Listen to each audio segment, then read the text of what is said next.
pues venimos a hacer una pequeña plática. Nosotros somos el ICUAM, tenemos 6 años que construimos una empresa que se dedica a ser un acompañante del médico en todo lo que es relacionado con la administración. Y nuestro expertise sobre todo es trabajando con compañías de seguros. Entonces la idea de esta plática es pues hablar un poquito de algunas ideas o mitos que existen y luego algunas recomendaciones generales que pueden tomar o no en relación a cómo no morir en el intento de trabajar con las compañías de seguros. Bueno, los principales mitos, y seguramente habrá algo de quórum aquí que mencionan, es que los seguros no pagan. Lo otro, que los seguros pagan, pero pagan mal. Es mejor no trabajar con seguros, o bien que el paciente me pagará a mí y reembolsará, y que ese es el mejor camino. De eso voy a plantearlo, es solamente una charla, cada quien puede tener su opinión distinta. El primero es que los seguros no pagan. Aquí en Baja California, en Mexicali sobre todo, es fácil poner esta analogía de la garita. O sea, en cuanto al tema de los seguros, lo que sucede es algo muy semejante a lo que vemos ahí. Pueden existir carriles Entry, carriles Ready Lane, carriles habituales o autobuses, ¿no?, para turistas. Y dependerá en qué carril estés, el cual te tomará más o menor tiempo para llegar a tu destino. Pero al final del día todos llegaremos al mismo destino y ahí habrá una persona que dice si pasas o no pasas. Y está completamente a su criterio de determinar si cumplen los requisitos necesarios para pasar. Lo mismo sucede con los seguros. Algunos tienen puro carril Sentry y los requisitos para pasar son muy sencillos. Los cumples, pasa un tiempo muy corto y tu pago va a llegar. Otros, desafortunadamente, a lo mejor pues llegan con la visa de otra persona o lo olvidaron o alguna situación así. Entonces, al momento de llegar con esa aduanal, no te va a permitir pasar. Igual el seguro no va a pagar tus honorarios. Pero no es que no paguen, simplemente que ellos ponen las reglas en cuanto a cómo llevar la administración, la gestión correcta de esa reclamación antes de emitir el pago. Y así como nosotros tenemos nuestros motivos por los cuales considerar que debería ser a lo mejor menos engorroso, también ellos tendrán sus argumentos para tratar de decir por qué no. Y lo importante que nada más es saber que sí pagan, ¿no? Hasta ahorita, en nuestra experiencia de 6 años, y yo estoy seguro que algunos de ustedes tendrán una experiencia distinta, a lo mejor en otros momentos, pero en los últimos 6 años no hemos conocido una empresa de seguros en toda la República que no pague honorarios. No hemos tenido el caso. Y aunque existiera esa, como están regulados, existirán seguramente estrategias adicionales legales para hacerlos que paguen. El otro es que los seguros pagan, pero pagan mal. Y este es de mucha controversia, ¿no? Y les voy a decir que ese mito lo vamos a poder relacionar incluso con una teoría de conspiración, ¿no? Así como se creó, el culpable de esa creación fue Lee Harvey Oswald, que quienes ahorita les voy a decir por qué más adelante, pero para que no lo pierdan de vista, ¿no? Ese mito y el motivo por el que la gran mayoría de las pesadillas de los médicos con los seguros fue culpa también de este hombre. Para poner algo en contexto, traigo esta nota de obviamente un periódico que habla negativamente en cuanto a una adjudicación que tuvo el gobierno en relación a la compra de cubrebocas. Y es porque dicen que los estuvieron comprando alrededor de 6,300 pesos, cuando realmente no deberían de haber excedido 160 pesos quizás. Y que además de eso, no debió haber sido el material indicado o recomendado por la OMS para su uso. Entonces aquí el punto es que pues puede existir un valor y luego existe el precio el que una persona u otra esté dispuesta a pagar. Pero también es muy importante el precio el que uno esté dispuesto a vender, ¿no? Y esto puede ser un producto o un servicio. Y entonces yo les planteo la pregunta, decía abierta a quórum, ¿no? Y quisiera unas observaciones directas de ustedes para que vean que no está truqueada la plática. ¿Cuánto cobran aproximadamente como cirujanos, o sea, por su participación como cirujano, por una colecistectomía laparoscópica privada? $1,000. $1,000. ¿Alguna otra cifra? Ajá, lo que usted para ti. O sea, si un paciente privado llega, 15 mil pesos más o menos. Ok. 10.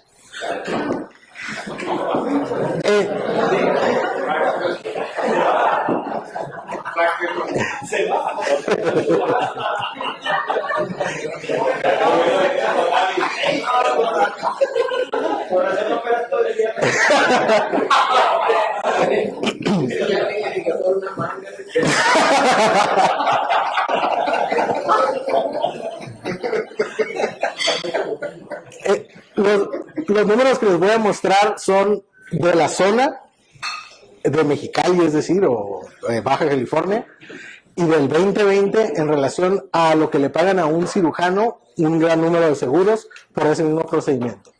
El primero, 19,560, el siguiente, 19,773, más o menos $1,000, ¿no? Aquí les ponemos 34,473 hasta 12,791. 9,000 pesos, muy cercano, como lo mencionaron.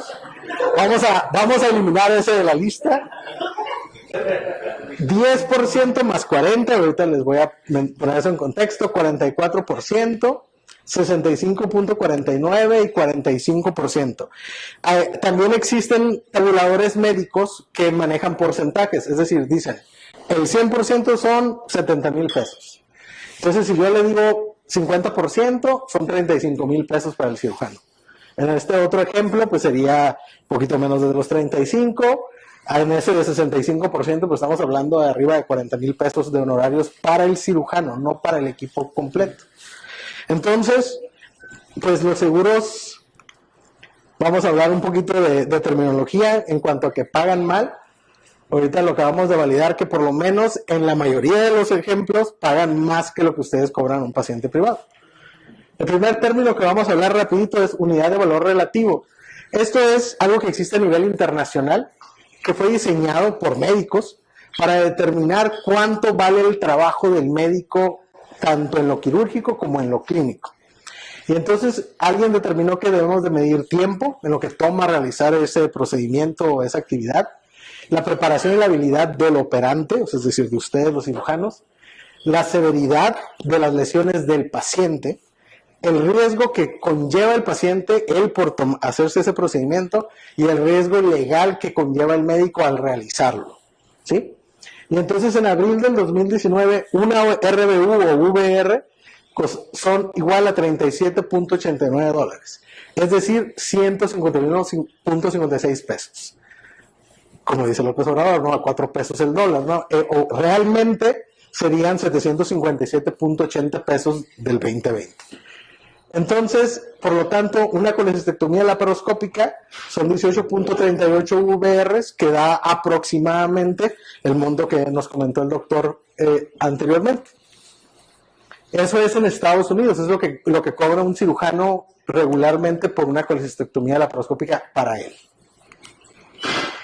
Y el otro tema, que es para el último término antes de avanzar, y por qué vamos a aterrizar con que todo es culpa de Lee Harvey Oswald, es porque Lee Harvey Oswald fue, como saben, la persona que por lo menos en la historia oficial es la persona que asesinó a JF Kennedy en Dallas, lo cual generó que Lyndon B. Johnson, que era su vicepresidente, asumiera la presidencia de Estados Unidos, y dentro de su proyecto de nación quería acabar con los pobres y la pobreza.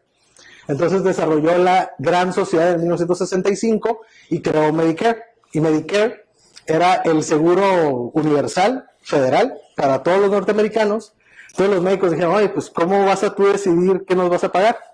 Déjame yo, como Asociación Americana de Médicos, te digo lo que vale el trabajo del médico, que es una VR y que es un CPT, ¿no? Que es el catálogo universal con el que todos los procedimientos se tabulan. Entonces, por eso es que la culpa fue de Lee Harvey Oswald.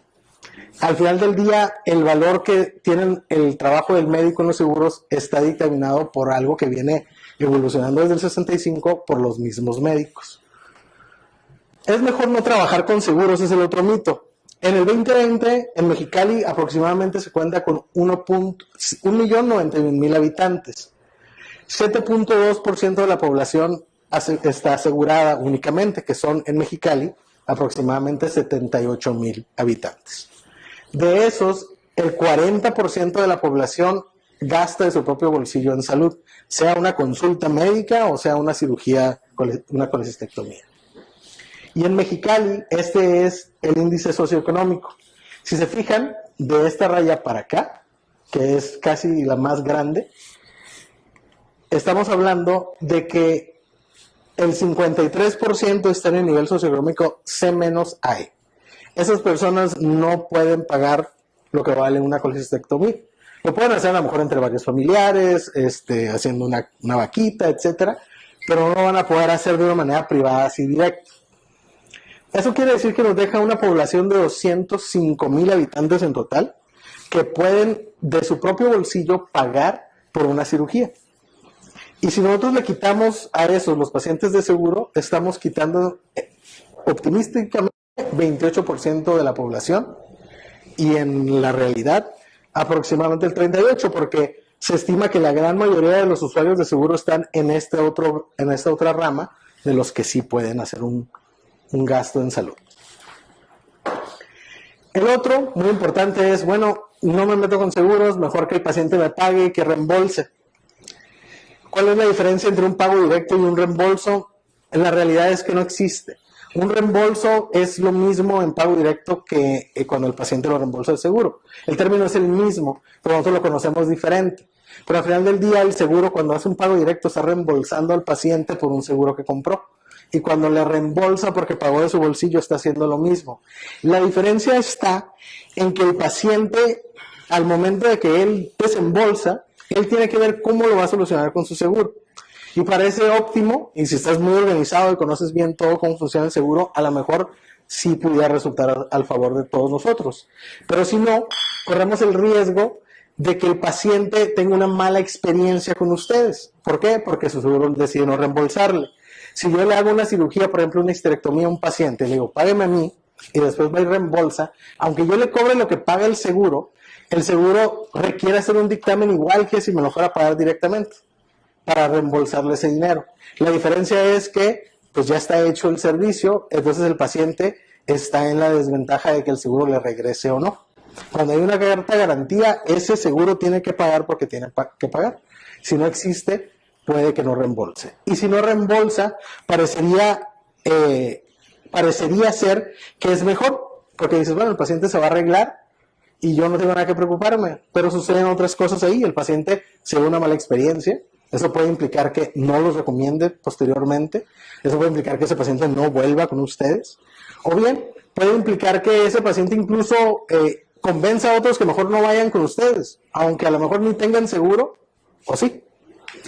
Hay ciertos factores que hay que validar antes de tomar una decisión así muy, muy directa, ¿no? De que si es positivo o es negativo. Y menos problemas para mí tampoco es necesariamente la realidad, porque existe también el paciente que quiere su reembolso a toda costa. Y te va a buscar día y noche y te va a pedir un resumen y otro informe y ahora también fotos de la cirugía y fotos de los que fueron a la cirugía y, híjole, hasta las, ¿cómo se dicen? Las envolturas de la sutura para demostrar que se utilizó, porque ellos quieren su reembolso y pues es su derecho. Pero entonces no necesariamente son menos problemas. Entonces ahora sí, ¿cómo no morir en el intento? Pregunta, póliza, gama, aranceles, ¿qué es esto? Al paciente, si vas a atender a un paciente de seguro, pues tú tomas la decisión si vas a trabajar o no, pero también le puedes preguntar, oye, ¿qué póliza tienes? Ah, pues tengo una póliza de X o Y seguro. Ok, ¿qué hospitales te cubre? Ah, pues mira, me cubre, vamos a hablar de Tijuana para no entrar en controversias, el Ángeles de Tijuana, el Hospital del Prado, y el Hospital del Niño y la Mujer. Ok, cualquiera de los tres, sí, cualquiera de los tres. Ok, entonces, ¿cuál es la tabla arancelar? Ah, no sé. Ah, no hay problema. Dile a tu agente que me la mande. Y yo con eso lo reviso, vamos llenando tu informe y todo. O sea, tú estás en tu derecho de preguntar, el paciente está en su derecho de solicitar esa información y de hacértela llegar. Es pregunta, ¿no? Documenta. Hoy en día el celular ha abierto una nueva frontera. Tú vas a un hospital, haces una cirugía de urgencia o haces visita, pues tómale una foto a tu informe, a tus notas, para tu propio expediente. Todo lo que se maneja con los seguros es con base a lo que está declarado, sea en un documento oficial, o sea en un resumen, o esté en un informe médico. Si tú tienes esas herramientas, seguramente vas a batallar menos en el día a día con los seguros. Organiza procesos. Paciente llega, haces el diagnóstico, le dices la necesidad de cirugía, entregas informe, acude o envía, ves tu carta de honorarios y posteriormente programas. muchos pacientes, y díganme a alguien si miento, te dice, ya está mi autorización, doctor. Ah, ok, el viernes te opero. Llegan el viernes, se va el paciente y luego, oye, pues voy a cobrar. Ah, no, pero no hay honorarios, doctor. Dice que no es de red, que honorarios por reembolso. Pues pensamos que se había arreglado con el paciente en el consultorio. ¿Y qué hacemos? Yo les aseguro, y 2 o 3 a lo mejor buscan al paciente para cobrarlo. Y de esos a lo mejor uno logra cobrarle. Los otros se molestan, no tenían un pagaré, algún otro documento, el paciente no decide no regresar y no cobra. Siempre vean su carta antes de programar al paciente. Es un proceso sencillo, pero que les va a quitar muchos dolores de cabeza. No dependan completamente de la gente. El agente es un excelente elemento, está para ayudar al paciente, pero no es un médico y no es una persona con el expertise para determinar que lo que ustedes están solicitándole a su paciente tiene una complejidad del 1 al 10, del 10, comparado con lo que le está entregando el seguro. Él cumple con que aquí está tu carta de autorización y pues que retabule el doctor y ya. No dependan 100% de él. O sea, nuevamente, participen en el proceso. No ingreses como urgencia algo que se puede programar. Te metemos ahorita de urgencia. No hay garantía para nadie, ni para el paciente ni para ustedes. Si al paciente le dicen, ¿saben qué? Señor, su cuenta es de 50,000 pesos y de honorarios son otros 30,000, el hospital tiene un pagaré, pero ustedes no. Entonces, lo primero que el paciente va a querer hacer es pagar al hospital porque el pagaré es un documento como dinero. Si tú se le das a un abogado y él te dice, toma, yo agarro 10% y tú no te preocupes, aquí está el otro porcentaje de lo que vale tu servicio. Pero si no tienes eso, pues no hay nada más que el honor de cada quien de pagar los honorarios. No egreses en domingo, festivo o de noche. Esos son los peores momentos. Al igual que en cualquier guardia, nadie quiere estar en esos horarios trabajando, tampoco la gente que trabaja en los seguros.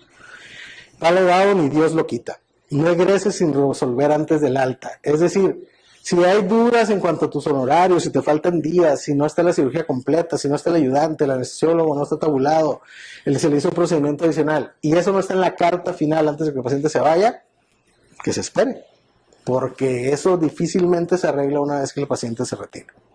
Y deleguen y que la fuerza los acompañe.